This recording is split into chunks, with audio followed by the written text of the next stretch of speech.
کا وقت مقرر آ جاتا ہے۔ موت ایک اٹل حقیقت ہے، اس سے کسی کو انکار بھی نہیں اور فرار بھی نہیں۔ تو میرے مصطفیٰ کریم نے فرمایا کہ زمین اور آسمان اس پر روتے ہیں۔ اب ایک ایمان والا دنیا چھوڑ رہا ہے، میرے نبی کا امتی ہے، جس کے سینے میں ایمان ہے، اور وہ جب دنیا چھوڑ رہا ہے تو پھر آسمان اور زمین رو رہے ہیں۔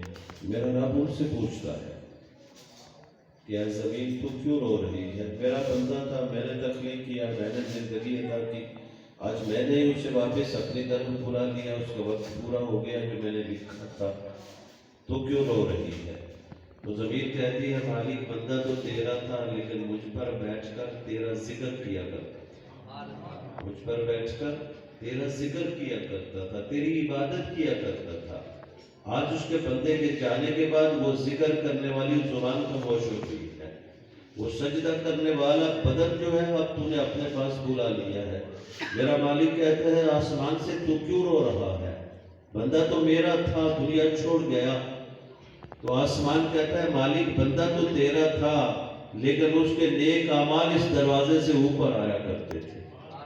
دنیا میں رہتے ہوئے تیرا ذکر کرتا تھا، نماز پڑھتا تھا، قرآن کی تلاوت کرتا تھا۔ ارے محبوب کریم پر درود پاک بھی تو پڑھتا رہا ہوگا، اس درود پاک کا صدقہ کہ اس کے نیک اعمال اوپر آیا کرتے تھے۔ مالک آج وہ دروازہ بند ہو گیا کیونکہ اس نے دنیا کو چھوڑ دیا۔ اس لیے تھوڑا سا غور کیا کرے اپنی زندگی پر کہ یہ زندگی جو ہمیں اللہ نے مہلت کے طور پر عطا کی ہے، یہ امانت کے طور پر عطا کی ہے، تو پھر اس امانت کا امین بن کر ہی گزارنا چاہیے نا۔ جو امانت ہے اس کا امین بن کر ہی گزارنا چاہیے۔ تو امین بن کے کیسے بندہ گزارتا ہے؟ مالک زندگی تو تو نے عطا کی ہے، اور ساتھ ہی تو نے یہ بھی کہہ دیا ہے الذی خلق الموت والحیات لیبلوکم ایکم احسن عملا، کہ تو نے زندگی اور موت کو پیدا کیا، تو مالک ہے، خالق ہے، اور تو کہہ رہا ہے کہ میں دیکھنا چاہتا ہوں کہ کون ہے جو دنیا میں میرا ہو کر رہتا ہے اور نیک اعمال کرتا چلا جاتا ہے، نیک اعمال کرتا چلا جاتا ہے۔ تو جب اللہ یہ کہہ رہا ہے کہ بندہ مومن سے کہ زندگی میں نے عطا کی ہے، دنیا میں میں نے بھیجا ہے، اور تجھے جب بھیجا تو تیرا ذکر وہ خود کر رہا ہے لقد خلقنا الانسان فی احسن تقویم، کہ میں نے تجھے تو بہترین صورت پر پیدا فرمایا۔ اب صورت بھی تیری اچھی ہو گئی، اب تجھے تو سیرت کی ضرورت ہے۔ تو سیرت کب اچھی ہوگی؟ تو جب میرے نبی کے سیرت پر عمل کرتا چلا جائے گا، جب تو میرے نبی کی سنت پر عمل کرتا چلا جائے گا۔ ارے یہ مسجد جہاں ہم بیٹھے ہیں، ارے جب کوئی بنانے والا بنا دیتا ہے، اللہ اس کو توفیق عطا کر دیتا ہے، اس کو اللہ نے مال عطا کیا جو اپنے فضل سے وہ عطا کرتا ہے، اس مال کو جب اس نے اللہ کے گھر بنانے پر خرچ کر دیا، اللہ کے گھر کو آباد کرنے پر خرچ کر دیا، ارے قربان جائے آقا کریم پر۔ میرے مصطفیٰ کریم کی زبان اقدس کہتی ہے، ارے وہ زبان نبوت سے ارشاد ہوتا ہے، وہ بشارت بن جاتی ہے۔ ارے کیا بشارت بنتی ہے؟ میرا نبی فرما رہا ہے دنیا میں رہتے ہوئے جو اللہ کا گھر بناتا ہے، اس گھر کو آباد کرتا ہے، ارے میرے مصطفیٰ کریم فرماتے ہیں من بنا للہ مسجدا بنى اللہ لہ بیتا فی الجنہ۔ ارے تو دنیا میں اللہ نے مال عطا کیا، تجھ پر فضل کیا، اس فضل کا صدقہ ہے، تیرے پاس دولت ہے، تیرے پاس مال ہے، اب تیرے ذہن میں خیال آیا ارے یہاں اللہ کا گھر بن جائے، ارے کیوں بن جائے، ارے پیشانی سجدے میں جھکے گی، ارے کیوں بن جائے، لوگ ذکر کریں گے، ارے کیوں بن جائے، محفل میلاد ہوگی، میرے مصطفیٰ کریم کا ذکر ہوگا، تو مسجد بنا دی۔ ارے اللہ کے نبی نے ارشاد فرما دیا، تو مسجد بنا کے دنیا میں چھوڑ گیا۔ اللہ کا نبی ارشاد فرما رہا ہے من بنا للہ مسجدا بنى اللہ لہ بیتا فی الجنہ۔ ارے دنیا میں تو نے مسجد بنا دی، اللہ کا گھر بنا دیا، مال اسی کے فضل سے آیا تھا، اس کو خرچ کر دیا، تو میرا رب ارے تیرے لیے جنت میں گھر بنا دے گا، جنت میں گھر بنا دے گا۔ یہ مسجدیں جب بن جاتی ہیں، آباد ہو جاتی ہے، تو قربان جائے آقا کریم پر۔ میرے مصطفیٰ کریم نے ارشاد فرمایا، اللہ ارشاد فرماتا ہے، حدیث قدسی ہے، میرے نبی نے فرمایا میرا رب ارشاد فرماتا ہے میں دنیا والوں پر عذاب بھیجنا چاہتا ہوں، دنیا والوں پر۔ ہم سارے دنیا والے بیٹھے ہیں، دنیا چھوڑیں گے آخرت کی زندگی شروع ہو جائے گی، دنیا چھوڑیں گے آخرت کا سفر شروع ہو جائے گا۔ سفر کہاں سے شروع ہوا؟ یہاں کے بند ہوئی تو سفر شروع ہو گیا۔ یہ آنکھیں کھلی ہے تو دنیا کی زندگی ہے، اور جب بند ہوگی تو جو تیرے ساتھ جینے مرنے کی قسمیں کھانے والے ہیں نا، وہ بھی ساتھ کبھی نہیں گئے، وہ بھی رکھ کر مٹی ڈال کر پھر پیچھے مڑ کر بھی کم ہی دیکھتے ہیں۔ اللہ رب العزت کرم فرمائے، نیک اولاد ہو، اللہ کرم فرمائے، مال تو خود خرچ کر کے دنیا چھوڑ جائے تو پھر جو خرچ کر کے دنیا چھوڑ جائے گا نا، پھر وہی تیرے کام آئے گا۔ میرے کریم آقا نے ارشاد فرمایا، اللہ ارشاد فرماتا ہے میں دنیا والوں پر عذاب بھیجنا چاہتا ہوں، لیکن جب میری نظر اٹھتی ہے، کس پر اٹھتی ہے؟ جب میں دیکھتا ہوں، کن لوگوں کو دیکھتا ہوں، میرا رب ارشاد فرماتا ہے میرے محبوب کی زبان سے، ارے اللہ ارشاد فرماتا ہے جب دیکھتا ہوں جو میرے گھروں مسجدوں کو آباد کرنے والے ہیں، جب میری نظر پڑتی ہے ان لوگوں کی طرف جو مسجدیں آباد کرنے والے، مسجدوں کا خیال کرنے والے، ارے اللہ اکبر کی صدا بلند ہوتی ہے، قدم نماز کے لیے اٹھتا ہے، قدم ذکر کے لیے اٹھتا ہے، قدم قرآن کی تلاوت کے لیے مسجد کی طرف اٹھتا ہے، میرا رب فرماتا ہے عذاب بھیجنا چاہتا ہوں دنیا والوں پر، جب دیکھتا ہوں مسجدیں آباد کر رہے ہیں، میرے گھر کو آباد کر رہے ہیں، تو میرے رب نے ارشاد فرمایا، میرے نبی فرماتے ہیں، اللہ ارشاد فرماتا ہے اس بھیجنے والے عذاب کو ٹال دیتا ہوں۔ گویا ٹالنے کا سبب کون بنتا ہے؟ مسجد کی آباد کاری بنتی ہے۔ پھر میرے مصطفیٰ کریم نے فرمایا، میرا رب ارشاد فرماتا ہے میں جب دیکھتا ہوں ایسے لوگوں کی طرف جو آپس کی ان کی محبت جو ہے فقط خدا واسطے کی محبت ہے، اس میں دنیا کا لالچ نہیں ہے، دنیا کی غرض نہیں ہے، کوئی طمع نہیں ہے، تو میرا رب ارشاد فرماتا ہے جب وہ آپس کی محبت دیکھتا ہوں، خدا واسطے کی محبت ہے، تو میرا رب فرماتا ہے اس عذاب کو ٹال دیتا ہوں، عذاب کو پھر دیتا ہوں۔ اب تو خوش قسمت لوگ ہیں کہ اللہ کے ولیوں کے ساتھ ہماری نسبت ہے، ہم تو خوش قسمت لوگ ہیں اللہ کے دوستوں سے ہماری نسبت ہے۔ ذرا دیکھ لیجئے یہ سادات کرام سے ہے، اہل بیت اطہر سے ہے، ان کا روضہ پاک ہے، ارے کوئی نہیں جانتا کہاں سے آئے تھے، کہاں آ کر رہے، لیکن قبر یہاں آ گئی، ارے مسجد کے صحن میں آ گئی، کوئی آنے والا آئے گا تو ہاتھ اٹھا کر دعا تو کرے گا، ہاتھ اٹھا کر دعا تو کرے گا۔ جب یہ دعا کرے گا، دعا ان کے لیے نہیں ہوگی،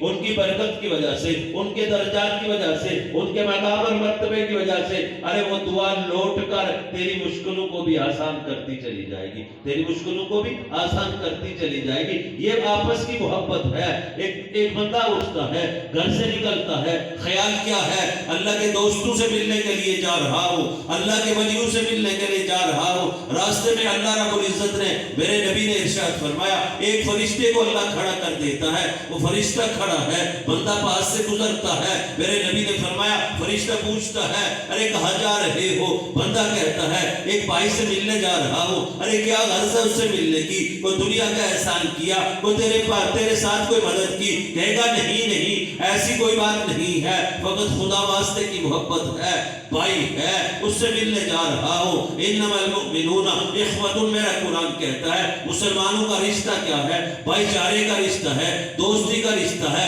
یہ کب پیدا ہوا؟ یہ کب ملا؟ یہ پہلے تو نہیں تھا۔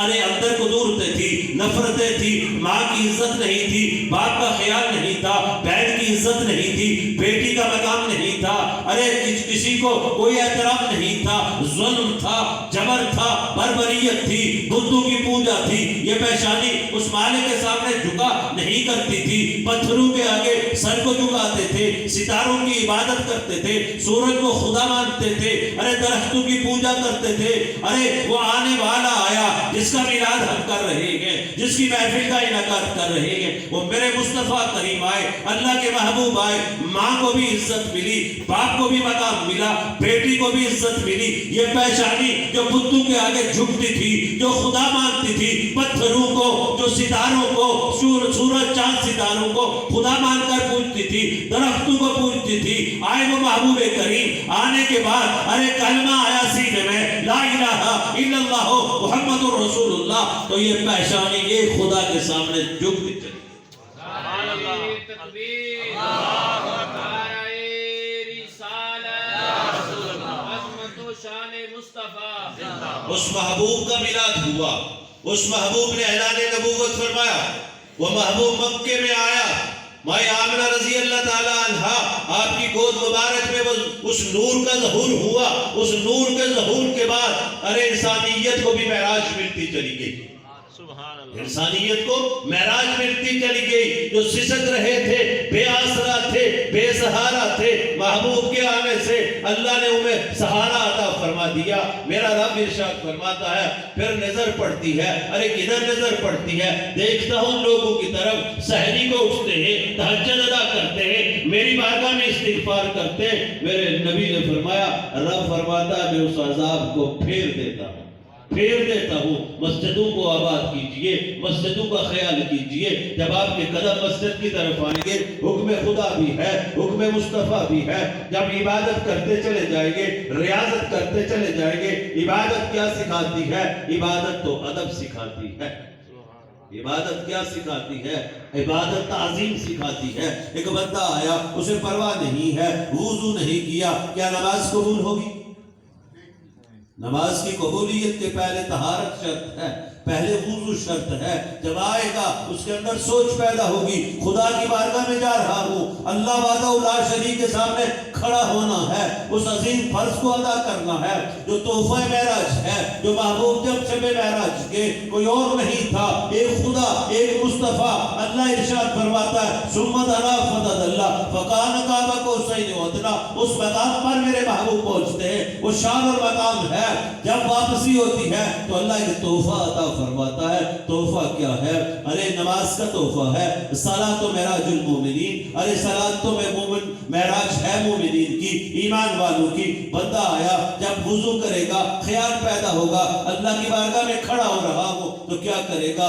ارے اندر سینے میں خدا کی محبت پیدا ہوتی چلی جائے گی، ادب پیدا ہوتا چلا جائے گا، تعظیم پیدا ہوتی چلی جائے گی. جب آیا مسجد میں اگر خیال نہ کیا، میرے نبی نے ارشاد فرمایا جو عبادت ادب سے خالی ہوتی ہے، جو نماز رکوع و سجود تو کرتا چلا جاتا ہے لیکن خیال نہیں رکھتا، تو نے تو سمجھ لیا میں نے نماز پڑھ لی، ارے ادب نہ کیا. کیوں؟ اللہ کی بارگاہ میں کھڑا ہے، اس مالک کی بارگاہ میں کھڑا ہونا ہے. عجز پیدا نہ ہوا، نیاز پیدا نہ ہوا، خشوع پیدا نہ ہوا، ارے جب تضرع پیدا نہ ہوا، اللہ کا خوف پیدا نہ ہوا. یہ چیزیں ادب پیدا کرتی ہیں، یہ چیزیں تعظیم پیدا کرتی ہیں. ان سے آری رہ کر تو نے نماز تو پڑھ لی، سجدہ تو کر لیا، رکعتیں تو مکمل ہو گئی، رکوع بھی ہو گئے، قیام بھی ہو گیا، ارے سب کچھ ہوا، لیکن وہ نہ ہوا جو محبوب نے فرمایا. وہ سنت ادا نہ ہوئی جس طرح میرے محبوب نے فرمایا صلو کما رأیتمونی اصلی. نماز اس طرح ادا کرو جس طرح میں مصطفیٰ کریم ادا کرتا ہوں، اس طرح ادا کرو. اگر ادا نہ ہوئی تو تیری نماز، میرے نبی نے فرمایا مسجد کے دروازے سے قدم بعد میں نکلے گا، وہ نماز تیرے منہ پر پہلے مار دی جائے گی.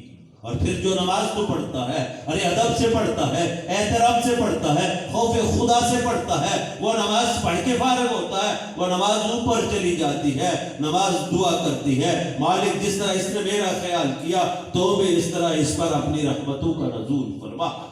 ادب چاہیے، ادب نہ ہوا تو نماز نہیں، ادب نہ ہوا. حج کے لیے جاتے ہیں نا سارے، اللہ سب کو لے کر جائے، جو گئے اللہ بار بار لے کر جائے، جو نہیں گئے اللہ ثواب پیدا فرمائے. اب ایسے لوگ بھی ہم نے دیکھے ہیں کہ اللہ کا جب ان پر کرم ہوتا ہے بظاہر کوئی وسائل نظر نہیں آتے، بظاہر وہ حج کے لیے نہیں جا سکتے، عمرے کے لیے نہیں جا سکتے.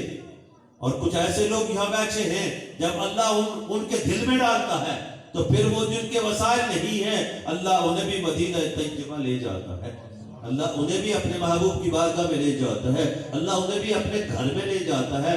شرط کیا ہے کہ ادب آ گیا، احترام آ گیا، تعظیم آ گئی. ہر عبادت کیا ہے؟ ادب اور تعظیم کا نام ہے. اور ادب اور تعظیم کس طرح؟ اب حج کے لیے جاتے ہیں، ارے ذرا بے نیازی دیکھیے اس مالک کی، عاجزی دیکھیے انسان کی. ارے دو چادروں میں بھی لپٹا ہوا انسان جاتا ہے، امیر ہے تب بھی، غریب ہے تب بھی، اللہ توفیق دے کسی ملک کا بادشاہ ہے تب بھی، ارے جائے گا دو چادروں میں. کیوں؟ کہ اللہ کی بارگاہ میں جا رہا ہوں، اس عبادت کے لیے جا رہا ہوں جو ادب کا نام ہے، جو احترام کا نام ہے. جس طرح محبوب کرتے چلے گئے اس طرح کرتے چلے جاؤ گے تو حق ادا ہوگا. ایک نماز کا ثواب بیت اللہ شریف میں 1 لاکھ کا ہے یا نہیں ہے نا؟ میرے نبی نے فرمایا. لیکن جب 8 تاریخ کو احرام باندھ کر بندہ باہر نکلتا ہے تو نمازوں کو چھوڑتا ہے یا نہیں چھوڑتا؟ 1 لاکھ ایک نماز کا ثواب ہے نا. لیکن حکم خدا، حکم مصطفیٰ آ گیا. میرے نبی نے فرمایا آج تاریخ کو 8 ذی الحجہ کو اب چھوڑنا ہے مکے کو، ان نمازوں کو جن کا ثواب 1 لاکھ ہے، ان نظروں کو جب بیت اللہ پر پڑتی ہے جو دعا مانگتے ہو اللہ عطا کرتا ہے، 100 رحمتیں اعتکاف پر نازل ہوتی ہیں۔ ارے وہاں میرے محبوب نے فرما دیا 1 لاکھ کو چھوڑو، بندہ چھوڑ دیتا ہے، ان نظروں کو چھوڑو جو رحمت عطا کرتی ہے، ارے چھوڑ دیتا ہے، ارے کہاں جاؤ، منع میں چلے جاؤ، منع میں پہنچ جاتے ہو، کیوں حکم مصطفیٰ ہے حج کے ارکان ادا کرنے ہیں، عرفات میں پہنچ جاؤ، پہنچ جاتے ہو۔ جب میرے نبی کا حکم آیا ارے مزدلفہ میں پہنچ کر ارے دونوں نمازوں کو اکٹھا کرنا ہے، کبھی انکار نہیں ہو سکتا ہے، اکٹھی کرنی پڑتی ہے، کیوں؟ رب کے نبی کا حکم ہے، یہ ارکان ادا کرو گے تو حج ہوگا۔ حج ہے عاجزی کا نام، حج ہے اللہ کے ادب و احترام کو سامنے رکھ کر محبوب جو حکم کرتے گئے ان پر عمل کا نام۔ ارے جب عبادتیں ادب بنتی ہے تو پھر آئیے جس اس درگاہ سے، اس دروازے سے، اس در سے جہاں سے عبادت ملی، جہاں سے حج ملا، جہاں سے نماز ملی، جہاں سے قرآن کی تلاوت ملی، ارے جہاں سے لیلۃ القدر ملی، جہاں سے ماں کو عظمت ملی، جہاں سے باپ کو عزت ملی، جہاں سے بیٹی کو عزت ملی، جہاں سے بیوی کو عزت ملی، جہاں سے بہن کو عزت ملی، ارے جب اس نبی کی بارگاہ میں پہنچتے ہیں تو اللہ کا قرآن کہتا ہے یا ایھا الذین آمنوا لا ترفعوا اصواتکم فوق صوت النبی۔ نہ میری بات ہے نہ کسی اور کی بات ہے، عبادت تب بنتی ہے جب ادب کیا جاتا ہے، اور جب میرے نبی کی بارگاہ میں پہنچتے ہو اللہ کس سے کہہ رہا ہے، ارے جس کو میرے نبی نے کہا صدیق تو بھی جنتی ہے، ارے عمر تو بھی جنتی ہے، ارے عثمان تو بھی جنتی ہے، ارے علی تو بھی جنتی ہے، عشرہ مبشرہ کے نام لے کر میرے مصطفیٰ کریم جنت مانگ رہے ہیں، ارے وہ سامنے بیٹھے ہیں، بدری صحابہ ہے، اللہ کا نبی ارشاد فرماتا ہے ارے اللہ کا حکم آ گیا، اے بدر والو، اے بدر میں جہاد کرنے والو، اے 313 جو کچھ بھی ساتھ نہیں تھا، کچھ بھی پاس نہیں تھا، فقط خدا کے لیے، فقط خدا کے کلمے کو بلند کرنے کے لیے، کبھی کلمہ حق کو بلند کرنے کے لیے، ارے تم میدان میں نکل کر گئے، سب کچھ قربان کرنے کے لیے گئے، آؤ ذرا رب کہتا ہے جنت تمہاری ہے، آج کے بعد کوئی عبادت نہ کرو، تمہیں نقصان نہیں دے گی۔ ارے وہ صحابہ بیٹھے ہیں، ارے ان کے سامنے تو اللہ کا قرآن ہے، ان کے سامنے میرے نبی ہیں، ارے میرے مصطفیٰ کریم، ارے زبان نبوت کہتی ہے اللہ کا قرآن نازل ہوتا ہے، ارے صحابہ جب میرے نبی کی بارگاہ میں پہنچتے ہو تو کیسے آنا ہو، رب ادب سکھا رہا ہے، کس کا سکھا رہا ہے؟ میرے نبی کا سکھا رہا ہے، احترام کے تقاضے بتا رہا ہے، کس کے بتا رہا ہے؟ اپنے محبوب کے بتا رہا ہے، اللہ تعظیم سکھا رہا ہے، ارے کسے؟ ارے قیامت کی صبح تک جو کلمہ پڑھنے والا دنیا میں آئے گا وہ قرآن کو اٹھائے گا، قرآن کو پڑھے گا، آخری کتاب ہے، نبی آخری، کتاب آخری، اور امت بھی آخری امت ہے۔ نعرہ تکبیر، نعرہ رسالت، یا رسول اللہ، محمد مصطفیٰ، مرحبا مرحبا محمد مصطفیٰ۔ ادب سکھایا، کس کو سکھایا؟ جن کے لیے جنت، اگر ان کو ادب سکھایا تو آج 14 صدیاں بعد ہمیں بھی تو اسی ادب کا پاس کرنا پڑے گا، اسی ادب کا پاس کرنا پڑے گا، پھر جا کر عبادت قبول ہوتی ہے، پھر جا کر ریاضت قبول ہوتی ہے، پھر جا کر اللہ کی رحمتوں کا نزول ہوتا ہے۔ اللہ صحابہ سے ارشاد فرما رہا ہے ارے آؤ میرے مصطفیٰ کریم کی بارگاہ میں، تو تمہارا ادب کیا ہونا چاہیے؟ تمہارے نگاہیں بھی نیچی ہونی چاہیے، تمہاری آواز بھی پست ہونی چاہیے۔ ارے اللہ ان صحابہ سے کہہ رہا ہے جن کا تذکرہ قرآن کرتا ہے، ارے محمد رسول اللہ والذین معہ اشداء علی الکفار رحماء بینہم تراہم رکعا سجدا یبتغون فضلا من اللہ ورضوانا۔ ارے ان صحابہ سے کہہ رہا ہے جن کا ذکر اللہ کا قرآن کرتا ہے، رضی اللہ عنہم ورضوا عنہ، ارے اس قرآن کو لقد رضی اللہ عن المؤمنین اذ یبایعونک تحت شجرۃ، ارے جو درخت کے نیچے بیٹھ کر رہے ہیں، کس کی بیٹھ کر رہے ہیں؟ میرے محبوب کے ہاتھ پر بیٹھ کر رہے ہیں، اللہ ان سے راضی، انہیں اجر عظیم بھی عطا کر رہا ہے۔ آئیے ذرا انہی صحابہ سے اللہ ارشاد فرماتا ہے اگر بے ادبی ہو گئی، بے ادبی ہو گئی تو یہ ذات وہ ذات ہے جو اللہ کی محبوب ذات ہے، اللہ نے ان کے آنے کے بعد انبیاء کے سلسلے کو ختم کر دیا، مہر نبوت لگا دی کہ محبوب جا رہے ہیں، ختم الانبیاء والمرسلین بنا کر بھیج رہا ہوں۔ ارے جب وہ محبوب آئے ان کا ادب سکھا دیا، اس بارگاہ کا ادب سکھا دیا، کہا جو بے ادبی کرے گا تعظیم سے عاری ہو جائے گا، احترام سے عاری ہو جائے گا۔ تو اللہ کے قرآن نے وہ فیصلہ فرما دیا، ذرا سوچو تو صحیح، ذرا غور تو کرو، اللہ کو نہ ہماری نمازوں سے غرض ہے، نہ ہماری عبادتوں سے غرض ہے، نہ ہماری عبادتوں کی وجہ سے اللہ کی ذات کسی کو عطا کرتی ہے۔ ارے اللہ تو اپنے کرم سے عطا کرتا ہے، محبوب کے نسبت سے عطا کرتا ہے، محبوب کے صدقے عطا کرتا ہے۔ اللہ ارشاد فرماتا ہے اگر بے ادبی ہو گئی، ارے میرے نبی کی تعظیم سے عاری ہو گئے، آؤ ذرا میں تمہیں وہ بتا رہا ہوں کہ وہ کر گزروں گا، میں مالک ہوں، تمہیں پیدا کرنے والا ہوں، تمہیں تخلیق کرنے والا ہوں، تمہیں زندگی دینے والا ہوں، تمہیں عظمت دینے والا ہوں، تمہیں شان دینے والا ہوں۔ آؤ ذرا اگر بے ادبی ہوگی تو کروں گا کیا؟ میرا قرآن کہتا ہے وَأَن تَحْبَطَ أَعْمَالُكُمْ وَأَنْتُمْ لَا تَشْعُرُونَ، تیرے اعمال کو ضیاء کر دوں گا، تو نمازوں پر مان کرے گا انہیں ضیاء کر دوں گا، تو عبادت پر مان کرے گا ان کو ضیاء کر دوں گا، تو حج پر مان کرے گا اسے ضیاء کر دوں گا، تو رمضان پر مان کرے گا اسے ضیاء کر دوں گا، تو قرآن کی تلاوت پر مان کرے گا، ارے اسے ضیاء کروں گا۔ ارے کیوں ضیاء کروں گا؟ جب میرے نبی کی تعظیم تو نہیں کرے گا، جب میرے نبی کا ادب تو نہیں کرے گا۔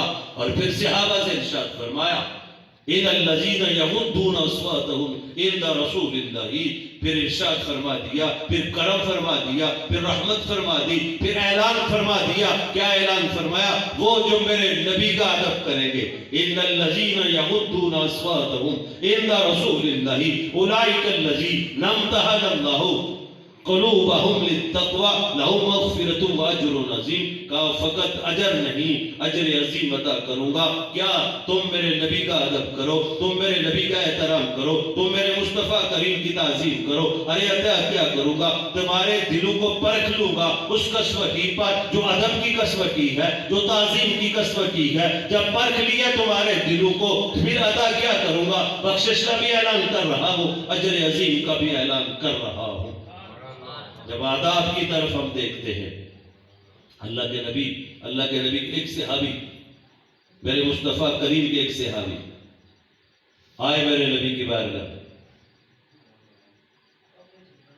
حجت الوداع کا موقع تھا، سعد بن ابی وقاص ہے، پریشان ہو گئے، بیمار ہو گئے، اس قدر بیمار ہوئے زندگی سے عاری ہو گئے، نا امیدی آ گئی کہ موت آ سکتی ہے، پریشان ہوئے، اللہ کے نبی کی بارگاہ میں عرض کی، میرے مصطفیٰ قریب پہنچے، کہا سعد ابھی وہ وقت نہیں آیا، سعد ابھی وہ وقت نہیں آیا، تجھے اللہ زندگی عطا کرے گا، لمبی زندگی عطا کرے گا، تو کیوں پریشان ہوتے ہو؟ کس لیے پریشان تھے؟ بات کیا تھی؟ پریشان اس لیے تھے کہ حج کا موقع ہے، مکہ معظمہ میں آ گیا ہوں، مدینہ طیبہ کو چھوڑ دیا ہے۔ ارے میرا دل چاہتا تھا، میری خواہش تھی کہ میری موت مدینہ طیبہ میں آئے، ارے میں نبی کے شہر میں دفن کیا جاؤں۔ آج میں بیمار ہو گیا ہوں، لیکن کرم کیا اس مالک نے، میرے محبوب نبی نے ارشاد فرمایا ساتھ تمہاری زندگی ابھی لمبی ہے، ارے تو پھر واپس چلے گا تو مدینہ طیبہ میں ہی رہے گا۔ میری عمر اللہ کی بارگاہ میں دعا کرتے کہ مالک شہادت کی بھی موت دے دے اور نبی کے شہر میں دے، شہادت کی بھی موت دے دے اور نبی کے شہر میں دے۔ صحابہ حیران تھے کہ عمر جیسا بندہ جس کو مانگتا خدا سے میرے مصطفیٰ کریم لے لے، جو مراد مصطفیٰ ہیں، ارے دعا کیا کر رہے ہیں؟ ارے شہادت تو میدان جنگ میں ہوتی ہے، جہاد میں ہوتی ہے، عمر تو دعا کر رہا ہے مالک شہادت کی موت بھی دے لیکن دے اپنے نبی کے شہر میں، میں اس کو بھی نہیں چھوڑنا چاہتا جو میرے محبوب نبی کا شہر ہے۔ تو پھر دیکھیے ذرا اس دعا کو قبول اللہ نے کیسے کیا، شہادت کی موت بھی ہوئی میرے عمر کو، اور اللہ نے شہر نبی بھی عطا فرمایا۔ شہر نبی فقط نہیں، جب وہ وقت قریب آیا تو گزارش کی ام المومنین، مومنوں کی ماں، یاد رکھو وازواجہ امہاتہم، ارے جو میرے نبی کی بیویاں ہیں وہ ایمان والوں کی مائیں ہیں، مائیں ہیں ام المومنین حضرت عائشہ صدیقہ رضی اللہ تعالیٰ عنہ کی بارگاہ میں عرض کی کہ میں چاہتا ہوں کہ روضہ انور میں میری قبر ہو۔ تو جانے کا کہہ رہا ہے، کیوں جاتے ہو؟ سوچو تو صحیح نہ ذرا، تو کہتا ہے کیوں سفر کرتے ہو؟ یہ نیت اور ارادہ کر کے کہ میں نے روضہ رسول کی زیارت کرنی ہے۔ ارے آؤ ذرا عمر کے عمل کو دیکھو، کیا عمر سے بھی کوئی بڑھ سکتا ہے؟ آؤ ذرا صدیق کے عمل کو دیکھو، آخری وقت آیا، کہا میری چارپائی کو میرے نبی کی بارگاہ میں رکھ کر کے نا، صدیق کی چارپائی ہے، صدیق آنا چاہتا ہے، اگر جواب آ گیا تو مجھے حجرہ اقدس میں دفن کرنا۔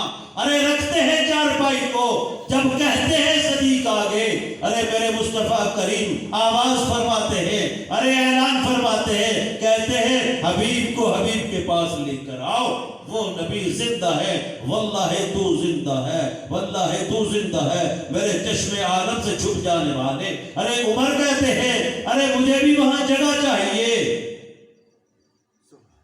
مجھے جگہ چاہیے۔ ام المومنین ارشاد فرماتی ہے جگہ تو اپنے لیے رکھی تھی، لیکن عمر تو اس سے بڑھ کر تو کوئی نہیں ہے۔ کیوں؟ میرے نبی نے ایک بار فرمایا سرکار آئے، ایک طرف میرے عمر تھے، ایک طرف میرے صدیق تھے۔ سرکار نے ارشاد فرمایا جب قیامت کو ہم قبر سے نکلیں گے نا تو اسی طرح اٹھیں گے، ادھر صدیق ہوں گے، ادھر عمر ہوں گے، ادھر صدیق ہوں گے، ادھر عمر ہوں گے۔ وہ صدیق، وہ ادب کا پاس، وہ ادب کا پاس۔ کہتے ہیں جب یہ آیت مبارکہ نازل ہوئی تو میرے عمر اور صدیق اکبر میرے نبی کی بارگاہ میں اتنے پست آواز سے گفتگو کرتے، اتنی پست آواز سے گفتگو کرتے کہ سرکار کو پوچھنا پڑتا صدیق تو کیا کہہ رہا ہے، ارے عمر تو کیا کہہ رہا ہے۔ میرے نبی کے ایک صحابی تھے، آواز اونچی تھی۔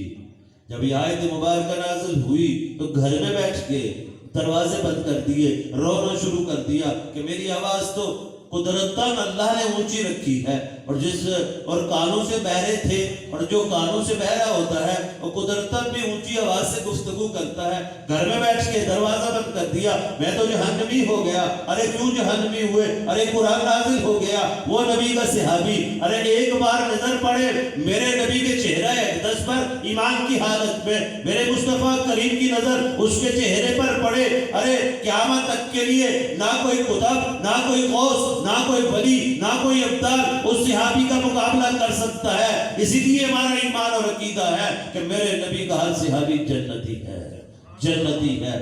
رو پڑے میں تو جہنمی ہو گیا۔ 3-4 دن گزر گئے، جب سامنے نہ آئے قربان جائے آقا کریم کی محبت پر، میرے نبی نے پوچھا میرے ساتھ قیس کہاں ہیں؟ ارے عرض کی گئی یا رسول اللہ پتہ کر کے آتا ہوں۔ ایک صحابی ساتھ تھے، دوڑے گئے، واپس آئے، عرض کی یا رسول اللہ یا حبیب اللہ وہ تو رو رہے ہیں۔ ارے کیوں رو رہے ہیں؟ کہتے قرآن نازل ہو گیا، میری آواز اونچی ہے، میں تو جہنمی ہو گیا۔ ارے قربان جائے آقا کریم پر میرے نبی نے فرمایا بلا کر لاؤ میری بارگاہ میں، بلا کر لاؤ میری بارگاہ میں۔ پہنچے میرے نبی کی بارگاہ میں، عرض کی یا رسول اللہ بات یہ تھی قرآن کی آیت نازل ہو گئی، میں تو جہنمی ہو گیا۔ ارے قربان جائے آقا کریم پر میرے نبی کی نگاہ نبوت دیکھ رہی تھی، ایک وقت آئے گا ارے میرا قیس تو شہید ہو جائے گا۔ میرے نبی نے فرمایا کیا تو اس بات سے خوش نہیں ہے؟ تو جہنم کی بات کرتا ہے نا، تو اس بات سے خوش نہیں ہے، تو پاکیزہ زندگی گزارے گا اور تو شہادت کے مقام تک چلا جائے گا۔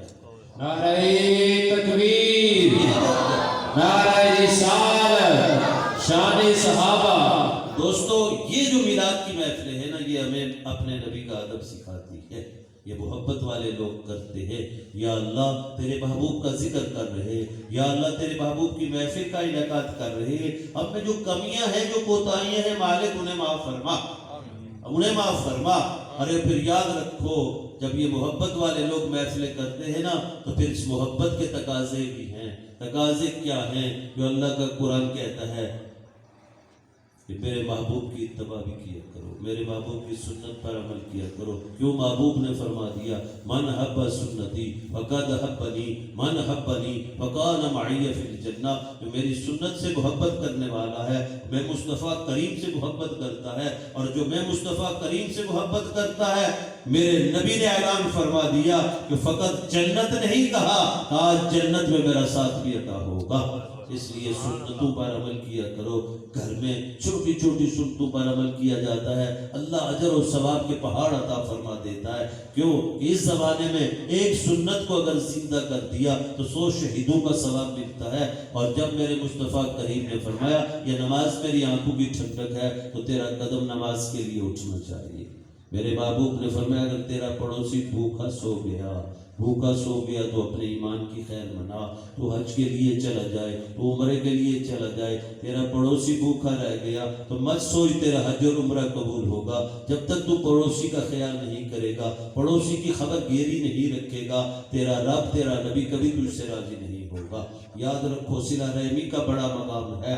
میرے نبی نے فرمایا جو تجھ سے رشتہ توڑتا ہے نا تو اس سے رشتہ جوڑ, جو تجھے محروم کرتا ہے نا تو اسے عطا کرتا چلا جا. یہ عطا کیا ہے؟ رشتہ داروں کے حقوق کا خیال کرو, صلہ رحمی کیا کرو. یہ اللہ کو راضی کرتی ہے, اللہ کو محبوب کو راضی کرتی ہے. یہ وہ چیزیں ہیں, ایک دولت اللہ نے تجھے عطا کی ہے جو تیرے وجود کا سبب بنتی ہے. تیری ماں اور باپ ہے, اللہ نے وہ ہستیاں عطا کی ہیں تو تیری جنت ہے. ماں خوش ہے, دعا کرتی ہے, اللہ تجھے جنت عطا کرتا ہے. باپ خوش ہے, تیرے لیے دعا کرتا ہے, وہ جنت کا دروازہ بن جاتا ہے. تو ان دو ہستیوں کا خیال کیا کرو. ان کو خیال کرو گے اللہ راضی ہوگا, اللہ کا رسول راضی ہوگا. جب یہ دونوں راضی ہو کر تیرے لیے دعا کرتے ہیں تو پھر اللہ اور اس کا رسول بھی تیرے لیے اپنی رحمتوں کے دروازوں کو کھول دیتے ہیں. دعا ہے کہ اللہ رب العزت جن کے اصال ثواب کے لیے اس محفل کا انعقاد کیا گیا, اللہ ان سب کی قبروں کو منور فرمائے. اللہ رب العزت ہم سب جو یہاں بیٹھے ہماری حاضری کو اپنی بارگاہ میں قبول فرمائے. اور جن کے والدین حیات ہیں اللہ خدمت کی توفیق عطا فرمائے. جو دنیا چھوڑ گئے اور ان کے لیے کبھی ہاتھ اٹھا کر دعا کر لیا کرے, اور اللہ نے مال دیا ہے تو ان کے لیے خرچ کیا کرے. وما علینا الا البلاغ المبین.